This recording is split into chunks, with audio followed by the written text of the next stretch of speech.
Hi RJ Sha Family எப்படி இருக்கீங்க? நல்லா இருக்கீங்களா? ஸோ இந்தியா வந்து வேர்ல்ட் கப்பை வின் பண்ணாங்க அப்படின்னா நமக்கு 33 கோடி வந்து கிடைக்கும். ஒருவேளை தோல்வி அடைந்தால் 2000 கோடி வரைக்கும் கிடைக்க வாய்ப்பு இருக்குது. அது என்ன வாய்ப்பு, என்ன பிஸ்னஸ் ஸ்ட்ராட்டஜி, எந்த மாதிரி நடந்திருக்கிறதுக்கு வாய்ப்பு இருக்குது அப்படின்னு சொல்லிட்டு அதை பற்றி இந்த வீடியோவில் டீட்டெயிலாக வந்து பார்க்க போகிறோம். அது மட்டும் இல்லாமல் இந்தியன் கிரிக்கெட் டீமினுடைய அந்த பிஸ்னஸ் ஸ்ட்ராட்டஜி எந்த அளவுக்கு செயல்பட்டு இருக்கு அப்படின்றதையும் வந்து பார்க்க போகிறோம். இது ஒரு அவேர்னஸான ஒரு வீடியோ தான். ஏன்னா இன்றைக்கி நிறையா 2K கிட்ஸ் வந்து பார்த்தீங்கன்னா இந்த ஆப்பை வந்து பெட்டிங் ஆப் அப்படின்ற ஒரு அவேர்னஸே இல்லாமல் பெட்டிங் ஆப்னு சொல்லக்கூடாதுல்ல, என்ன சொல்கிறாங்க அப்படின்னா கேம் ஆஃப் ஸ்கில் அப்படின்னு சொல்கிறாங்க. ஸோ அதை பற்றி ஒரு இன்சைட் இன்ஃபர்மேஷனாக ஒரு சைக்காலஜிக்கலாக ஒரு விஷயத்தை வந்து நம்ம இந்த வீடியோவில் வந்து அணுக போகிறோம். சரிங்களா? வீடியோக்குள்ளே போகிறதுக்கு முன்னாடி சினிமா, கிரிக்கெட் இது எல்லாமே என்டர்டைன்மெண்ட். ஸோ நம்ம லைஃப்பில் என்டர்டைன்மெண்ட் இருந்தால் தான் ஸ்ட்ரெஸ் பஸ்டர் அப்படின்ற ஒன்று, ஸ்ட்ரெஸ் இல்லாமல் லைஃப்பை வந்து ரன் பண்ண முடியும். அதை விட முக்கியமானது என்ன அப்படின்னா இன்கம். நீங்கள் வந்து எனி டிகிரி படிச்சிருந்தாலும் சரி, டிப்ளமோ கோர்ஸ் படிச்சிருந்தாலும் சரி, ஃபெயில் ஆயிருந்தாலும் சரி, ராஜலட்சுமி எட்வர்ஸ் ஆன்லைன் பிளாட்ஃபார்ம் மூலிமா data science, Python, full stock development, Java இந்த மாதிரியான கோர்சஸ்லாம் படித்து ஐடி வேலைகளில் ஜாயின் பண்ணலாம். தமிழ்லையும் சொல்லித்தராங்க, இங்கிலீஷ்லையும் சொல்லித்தராங்க, லைவ் கிளாஸஸும் இருக்குது, ரெக்கார்டிங் கிளாஸஸும் இருக்குது. 400க்கும் மேற்பட்ட கம்பெனியோட டைப் வச்சிருக்கிறதுனால படித்து முடிச்சதுக்கப்புறம் உங்களுக்கு ஜாப் சப்போர்ட்டும் தர்றாங்க. அது மட்டும் இல்லாமல் நீங்கள் ஃபுல் ஃபீஸ் கட்ட முடியல அப்படின்னா இஎம்ஐ முறையில் உங்களுக்கு ஃபீஸும் கட்ட முடியும். இவங்க யார் அப்படின்னு சொல்லிட்டு கேட்டிங்கன்னா 25 வருடத்துக்கு மேலாக எஜுகேஷனல் இண்டஸ்ட்ரியில் இருக்கக்கூடிய ராஜலட்சுமி இன்ஸ்டியூட் தான் ராஜலட்சுமி எட்வர்ஸ். அவங்களுடைய காண்டாக்ட் டீட்டெயில் பின் டு டாப்ல வச்சிருக்கேன், டிஸ்கிரிப்ஷனில் வச்சிருக்கேன். நீங்களும் இந்த ஐடி கோர்சஸ் எல்லாம் படித்து திறமையை வளர்த்து ஐடி வேலைகளில் ஜாயின் பண்ணலாம். 2003 என்ன ஆச்சு அப்படின்னு வந்து பார்த்தீங்கன்னா இந்தியன் டீம் வந்து ஒரு 8 மேட்ச் தொடர்ந்து ஜெயிச்சுட்டு ஃபைனல் போயிருப்பாங்க. ஆஸ்திரேலியா வந்து 10 மேட்ச் கிட்ட ஜெயிச்சுட்டு ஃபைனல் வந்திருப்பாங்க. ஸோ ஃபைனலில் அவங்க வந்து ஜெயிச்சிருவாங்க. சச்சின் வந்து பார்த்தீங்கன்னா அந்த ஃபைனல் அடிக்காமல் போயிருப்பாரு. நம்ம எல்லாருமே வருத்தப்பட்டிருப்போம். ஒருவேளை நீங்கள் வந்து இந்த 2K கிட்ஸாக இல்லாமல் 90s கிட்ட 80s கிட்ட இருந்தீங்கன்னா.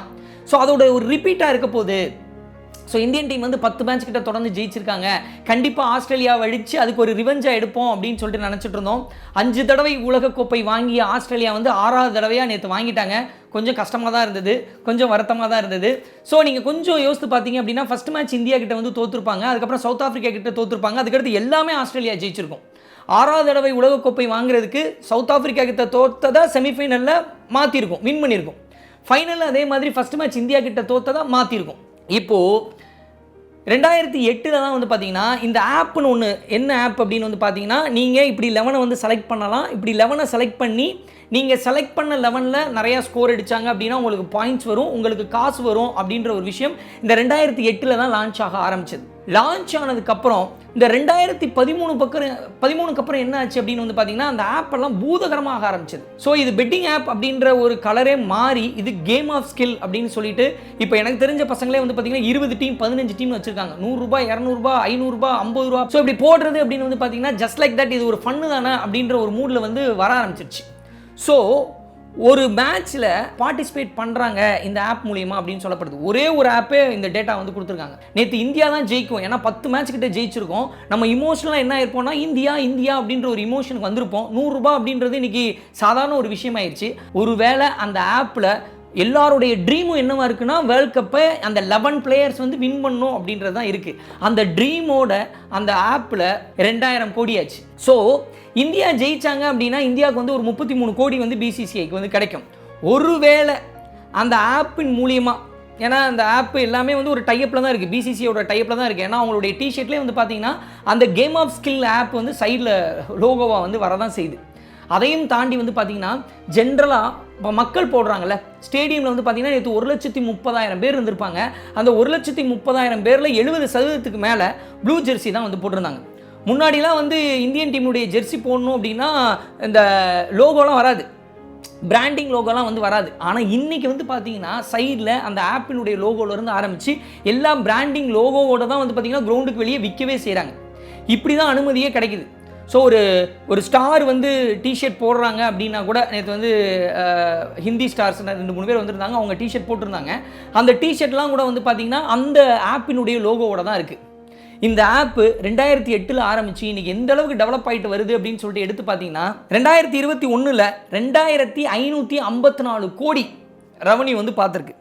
அதுவே 2022 எடுத்துக்கிட்டிங்க அப்படின்னா 3841 கோடி கிட்ட ரெவன்யூ வந்து பார்த்துருக்கு. அப்போ ரஃபாக மேட்ச் வந்து 365 நாள் நடக்காது.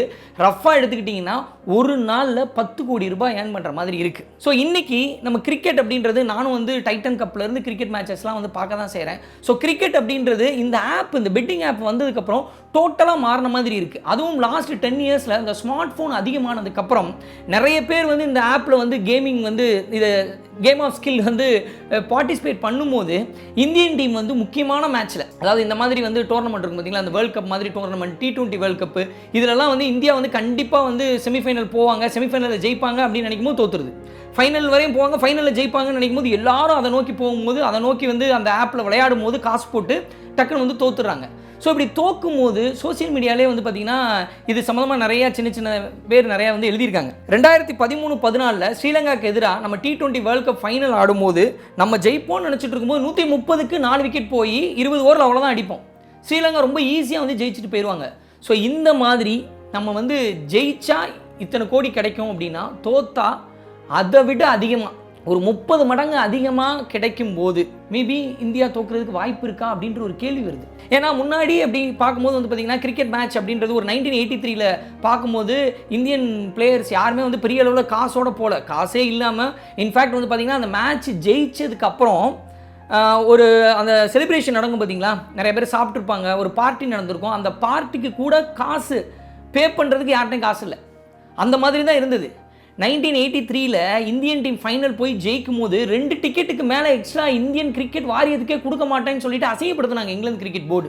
அதுக்கப்புறம் அந்த அசிங்கத்திலேருந்து நம்ம மீளணும், நம்ம வேர்ல்ட் கப் நடத்தணும்னு சொல்லிட்டு 1987 என்ன பண்ணாங்கன்னா ரிலையன்ஸ் அம்பானி அவங்களுடைய பிராண்டிங்கில் இந்தியாவில் வேர்ல்ட் கப் வந்து நடந்தது. ஸோ இந்தியாவில் வேர்ல்ட் கப் நடந்த உடனே உலகத்தில் இருக்கக்கூடிய நிறைய முதலாளிகள் வந்து ஹாப்பியானாங்க. ஏன் அப்படின்னு வந்து பார்த்தீங்கன்னா, மற்ற ஸ்போர்ட்ஸை விட நம்ம கிரிக்கெட் இருக்குது பார்த்தீங்கன்னா, 50 ஓவர் இருக்குது.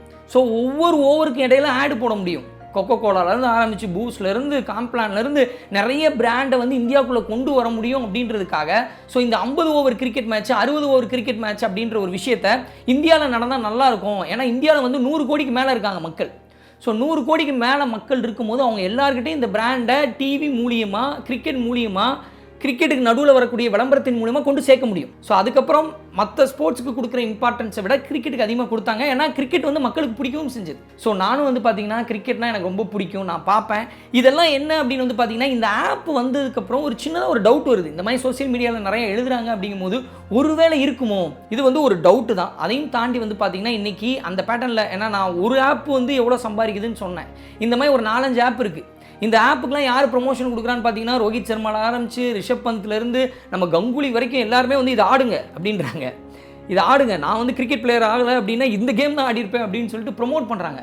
அப்படி ப்ரொமோட் பண்ணும்போது இன்றைக்கி இருக்கக்கூடிய 2K கிட்ஸ்லேருந்து நெக்ஸ்ட் ஜென்ரேஷனுக்கு வந்து இது வந்து ஒரு பெட்டிங் அப்படின்ற ஃபீலே இருக்காது. இது வந்து ஒரு கேம் ஆஃப் ஸ்கில் அப்படின்ற ஒரு ஃபீல் தான் இருக்கும். ஸோ அதனால் இப்படி ஒன்று இருக்கவும் வாய்ப்பு இருக்குது அப்படின்ற ஒரு அவேர்னஸை க்ரியேட் பண்ணணும் தோணுச்சு. ஏன்னா நானும் ரொம்ப நாளாக கிரிக்கெட் பார்த்துட்ருக்கேன். இந்த விஷயத்தை பற்றி நிறைய நேரங்களில் யோசிப்பேன், இதை பேசலாமா வேணாமா அப்படின்னு சொல்லிட்டு யோசிப்பேன். இன்றைக்கி வந்து பேசலாம்னு தோணுச்சு, அதுக்காக தான் பேசுகிறேன். சரி, ஓகே, கிரிக்கெட் அப்படின்ற ஒரு ஃபீல்டில் வந்து எடுத்துகிட்டு வந்தோம் அப்படின்னா, நேற்று மேட்சை பொறுத்த வரைக்கும் இந்த ஹெட்டுன்னு ஒரே ஒரு ஆள் அந்த ஓடி போய் கேட்ச் பிடிச்சி, ஒருவேளை ரோஹித் சர்மா இன்னும் ஒரு 3-4 ஓவர் நின்றுருந்தார் அப்படின்னா கண்டிப்பாக இன்னொரு 30-35 ரன் அடிச்சிருப்பார். 30-35 ரன் எக்ஸ்ட்ரா ஆயிருந்தாலே வந்து ஒரு ப்ரெஷரை போட்டிருப்போம் அப்படின்னு தோணுச்சு. அது மட்டும் இல்லாமல் நமக்கு நம்பர் 7க்கு அப்புறம் பேட்ஸ்மேனே இல்லாமல் இருந்தது ஒரு ஃபியரை கிரியேட் பண்ணிடுச்சு நம்ம பிளேயர்ஸ் வந்து அடிக்கிறதுக்கு. ஒருவேளை விராட் கோலியும் ராகுலும் ஆடிட்டு இருக்கும்போது ஒரு 4 அடிக்க 6 அடிக்க நம்ம ட்ரை பண்ணி விக்கெட் போயிடுச்சுன்னா என்ன பண்ணுறது அப்படின்னு சொல்லிட்டு ஒரு பதட்டத்திலே ஆனமாக இருந்தது. ஹார்திக் பாண்டியாவோட இன்ஜுரி. ஸோ ஹார்திக் பாண்டியாவுக்கு ஒரு வேளை இன்ஜுரி ஆகாமல் இருந்திருந்தால் ஹார்திக் பாண்டியா, ஷமி எல்லாருமே கூட ஆடி இருக்கலாம். சிராஜுக்கு பதில் நேற்று அஸ்வின் எடுத்துகிட்டு வந்திருக்கலாம், மேபி நடந்துக்கலாம். நம்பர் 8 அஸ்வின் கொஞ்சம் பேட்டிங் ஆடிருப்பார். இப்படி நிறையா விஷயங்கள் இருக்குது. பட் ஆனால் ஹெட்டுக்கு என்னை பொறுத்தவரை நேற்று பயங்கர லக் இருந்தது அப்படின்னு தோணுச்சு. ஏன்னா அவர் பேட்டிங் ஆடும்போது வந்து பார்த்தீங்கன்னா ஷமி போட்ட பாலில் நிறைய தடவை போல்ட் ஆகிறது மிஸ் ஆச்சு, கீப்பர் கேட்ச் மிஸ் ஆச்சு. அதை தாண்டி அதுக்கப்புறம் அவங்க ஆடி ஜெயிச்சாங்க. ஸோ ஓவரால் இந்த ஆஸ்திரேலியான்னு வரும்போதே வந்து ஒரு மாதிரி தான் இருக்கும். ஏன்னா ஆஸ்திரேலியா வந்து எப்பயுமே ஃபைனல் அப்படின்னு வரும்போது ஒரு விஸ்வரூபம் வந்து எடுப்பாங்க. ஒரு வேர்ல்ட் கப் விட்டாங்கன்னா அடுத்த வேர்ல்ட் கப் வந்து பயங்கரமாக வந்து கழுத்து நெரிச்சு ஜெயிக்கணும் அப்படின்னு வந்து நினைப்பாங்க. ஸோ அந்த மாதிரி ஆடி தான் வந்து ஜெயிச்சாங்க. ஸோ நேற்று மேட்சை பொறுத்த வரைக்கும் இது கிரிக்கெட் ஆங்கிளில் பார்த்தா இதுதான். ஸோ நம்ம என்ன பண்ணணும், ட்ரெயின் பண்ணணும் நம்ம கிரிக்கெட் பிளேயருக்கு அப்படின்னா, பவுலர்ஸும் பேட்டிங் ஆட தெரிஞ்சிருக்கணும். அந்த மாதிரி ஒரு ட்ரெயின் அப் வந்து பண்ணணும். ஏன்னா நீங்கள் வந்து கமின்ஸ் எடுத்துக்கிட்டிங்கன்னா அவரால் பேட்டிங் ஆட முடியும். அதே மாதிரி ஸ்டார்க் எடுத்துக்கிட்டிங்கன்னா கொஞ்சம் பேட்டிங் ஆட முடியும். ஹேசில்வுட் எடுத்திங்கன்னா கூட அவங்க டீமில் பேட்டிங் ஆட முடியும். அந்த மாதிரி தான் இருந்தது. ஒரு 10 ரன் 15 ரன் எடுப்பாங்க. இருந்தாலும் ஓவரால் விராட் கோலியினுடைய அந்த டெடிகேஷனாக இருக்கட்டும், ஷமி அவருடைய பவுலிங்காக இருக்கட்டும், ரோஹித் சர்மாவுடைய அந்த தன்னலமற்ற ஒரு ஒரு பவர்ஃபுல் இன்னிங்ஸாக இருக்கட்டும். 2007 வந்து வெஸ்ட் இண்டீஸில் ஒரு வேர்ல்ட் கப் நடக்கும். அதில் ராகுல் டிராவிட் வந்து கேப்டனாக இருப்பார். பங்களாதேஷ் கூடயும் தோற்றுருவாங்க, ஸ்ரீலங்கா கூடயும் தோற்றுருவாங்க. ஸோ அப்போ வந்து ஒரு கப் எடுக்கலை ராகுல் டிராவிட்டு. ஸோ ராகுல் டிராவிட் அஸ் அ கோச்சாவது ஒரு கப் எடுக்கணும், அந்த கப்பை வந்து ராகுல் டிராவிட் கையில் கொடுக்கணும் அப்படின்னு சொல்லிட்டு நான் எதிர்பார்த்தேன். அது மிஸ் ஆயிடுச்சு. அதுதான் இன்னும் ரொம்ப வருத்தமாக இருக்குது. ஜஸ்ட் இந்த வீடியோ வந்து ஒரு கிரிக்கெட் ஃபேனாக உங்ககிட்ட ஷேர் பண்ணணும்னு தோணுச்சு, அதுக்காக ஷேர் பண்ணேன். மறுபடியும் வெனஸ்டே ஒரு சூப்பரான வீடியோவில் உங்களை மீட் பண்ணுறேன். Thank you so much.